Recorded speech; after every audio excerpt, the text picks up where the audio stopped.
ba nagsalita si Jollibee? Si Cyril Ramos? Siya di ba kaya nalik, nag-iikot. Nag-iikot sa kama, palbasay mataba, takot tulog.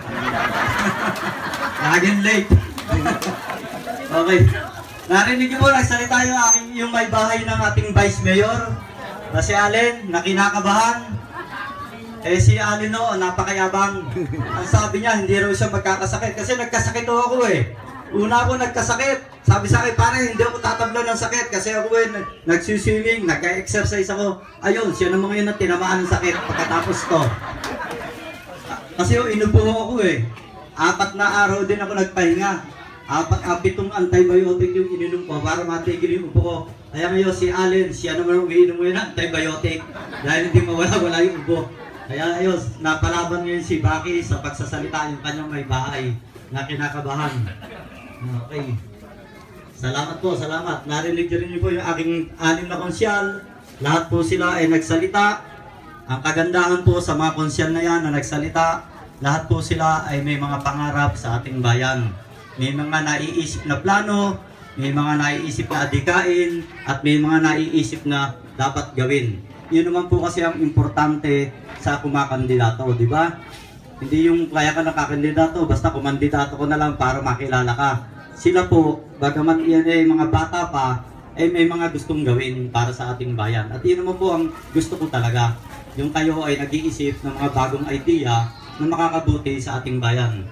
At siyempre po, ang inyong lingkod, meron pa pala tayong 2 board member, 2 bukal. Si Neil Ragasa at si Rose Francisco. Yan po ay makakatulong natin para po representative natin dun sa sangguniang panlalawigan. Katuwang po ng ating Vice Governor at katuwang ng ating Governor para sa pagbabalangkas ng mga batas, mga ordinansa at pag-approve ng mga budget doon po sa sangguniang panlalawigan para po katuwang ng ating Gobernador John Vic Remulla. Liboying na po na, yun po ang kapalit. At siyempre po, ako po ay nagpapasalamat sa mga taga Mabolo dahil lahat po ng labang ko, wala ng konsyal ng bayan ako 2007 at board member ng 2010 at board member po ulit ng 2013.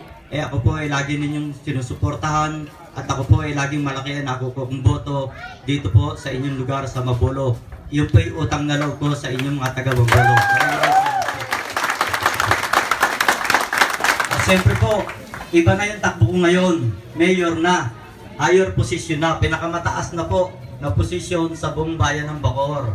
Siyempre, napagbigyan na naman po natin ang ating mayor strike ng 9 na taon, ang rebellion ng 9 na taon na naglilingkod sa ating bayan.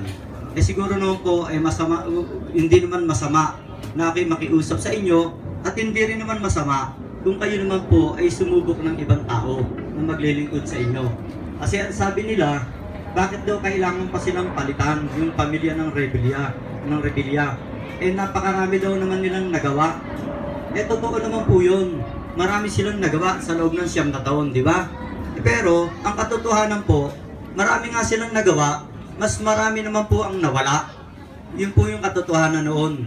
Kahit man po kayo ang maging mayor ng Bacoor, kahit si Kuya, maging mayor ng Bacoor, kahit high school graduate lang yan. Kung ang budget ng bayan ay bilyon. Ang budget po ng ating bayan sa isang taon ay 1.6 billion. Bilyon yun, no? Siguro, kahit si Kuya, kahit high school graduate lang yan, baka kahit 20 covered court, kayang ipagawa niyan magkano na lang yung isang covered court? Kung talagang sa tamang presyo, 3.5 million lang po ang halaga ng isang covered court. O magpagawa ka ng 10 covered court, magkano lang yun? O 3.5 million, 10. O di 35 million lang. Magkano mo aalisin sa 1.6 billion yon sa isang taon? Baka sa isang taon niya 10 covered court na agad maipagawa ko sila 9 na taon ilang covered court ba na ipagawa nila? Bilangin nyo. Baka wala pa 12. 9 na taon.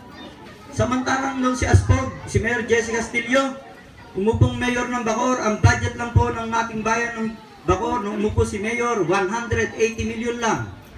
Nung umupo siya mayor, nung siya gumabang mayor, 400 million lang. Magkano ang difference sa 1.6 billion? Napakalaki, di ba?